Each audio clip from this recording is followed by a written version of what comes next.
This is your life, man. Come and see, this is your life. You could be living in a mansion. This is where you're coming. This is the real home. No ensuite here. No granite bench tops here.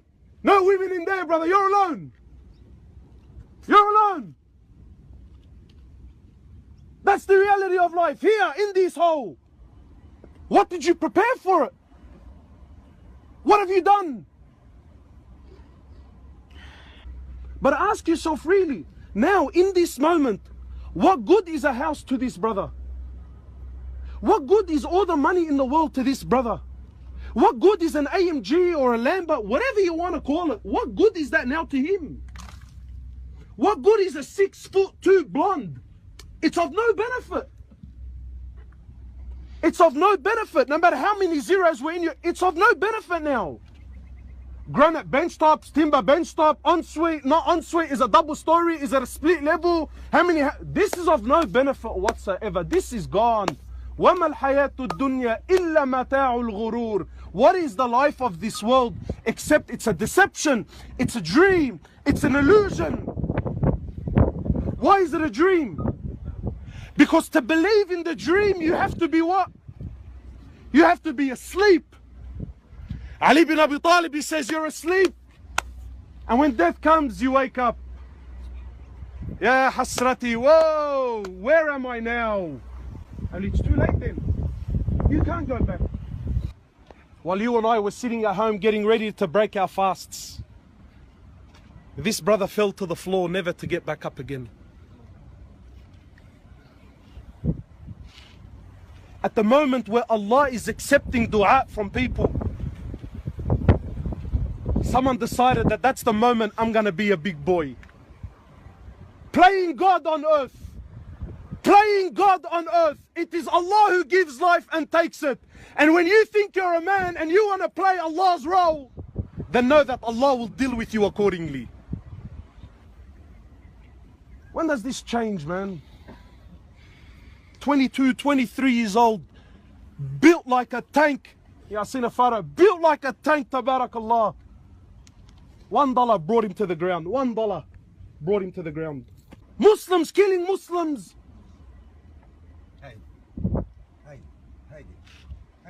Really? Muslims killing Muslims. You know, I was sharing with the boys before the rest of you came. You know, and forgive me, again, like I said, it's not like we don't have Quran and Sunnah for me to quote. But I need to speak the truth and what's in my heart. You know, I remember there used to be an old movie called Dangerous Minds. And in that movie, they had a very famous song called Gangster's Paradise. Wallahi, as I was driving, the lyrics to that song came to my mind. The lyrics, the words, even kuffar could come to see. And yet you and I, so delusional. The words of the song, he says, why are we so blind to see that the ones we hurt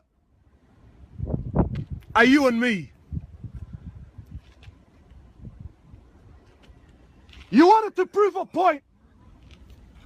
Now who pays the price? The mother and the father and the brother and the wife and the children and the kids and the brothers and the sisters.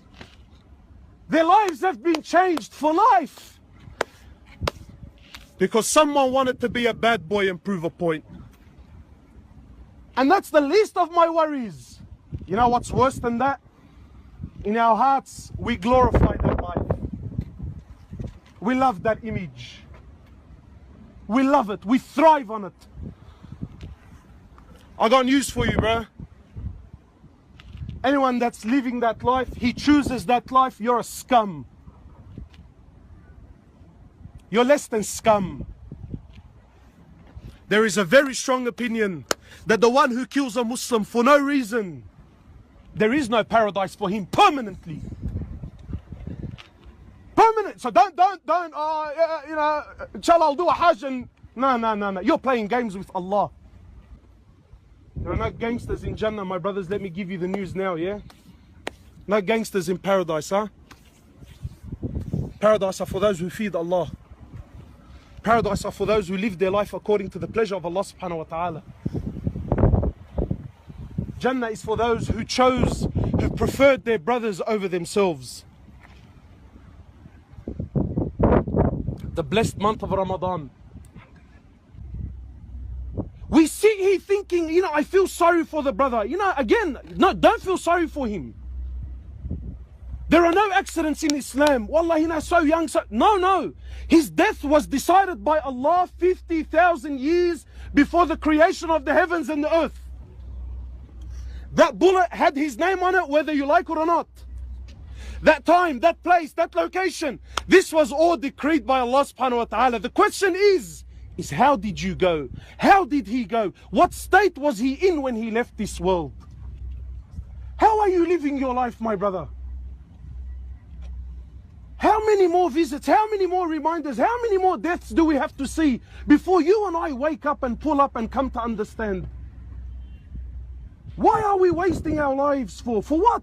For what benefit? Now he knows the value. If I had just given $1 more in charity, I would have found it here. Ya Allah, if I just did one more sajda, if I had just one more sajda, I would have found the light of that sajda in my grave. But now it's too late. Now it's too late. Uthman radiallahu ta'ala anhu, imagine the companion of Rasulullah.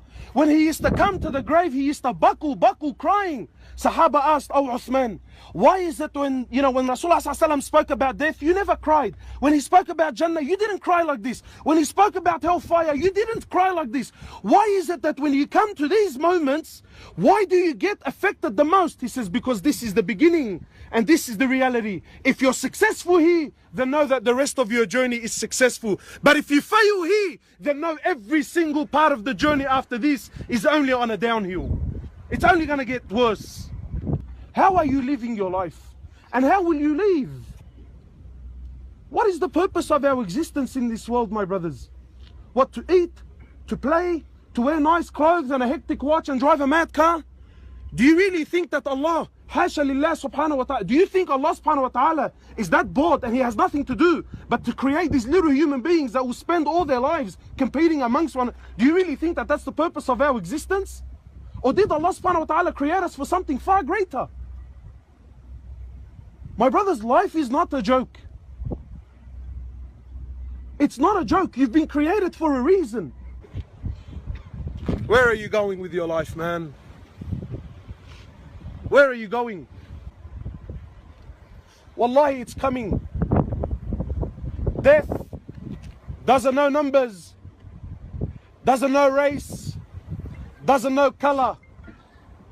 When Allah says bring him, death brings him. So I ask you again, my brother, how will you leave this world? You know, my brothers, the life you choose to live is the way you will die. And know that the way you die, well, that is the way that you are resurrected. So my brother, you ask yourself now, again, this is not about him. I want every single person to ask himself now today, is there a possibility that you can die before tonight? Everyone here's going to tell me, of course, brother, astaghfirullah, what are you saying? Of course I can die at any minute. But has the truth of those words really entered the heart? How do we know if the reality of those words are there? How? Look at the actions. Look at the way that you're living. What you claim on your tongue, Allah subhanahu wa ta'ala doesn't look at the tongues. Rather, Allah subhanahu wa ta'ala looks at the actions to see what is happening. Because if you die tonight and you don't have any of these qualities, and please listen carefully, some of the scholars are of the opinion that the way you die when Allah subhanahu wa ta'ala takes your life, if you don't pray, that means you were never going to pray. You know? The way you go, bro. You died without salah at the moment of your death. Don't tell me he was too young. Don't tell me, subhanallah, he had the intention in his heart. If you die without salah, that means you were never going to pray. You were never going to fast. You were never going to give in charity. No, my brothers. Change is now. And let me tell you, Allah's going to hold every single one of you responsible for this gathering, huh? Allah's going to remind you of this day on the day of resurrection. Did you not come? Did you not stand? Did you not listen? What did you do? Get dirt from the wheelbarrow, inshallah, and throw it in with your right hand. 3 scoops with your right hand as a reminder that you were created from dirt and you go back to dirt.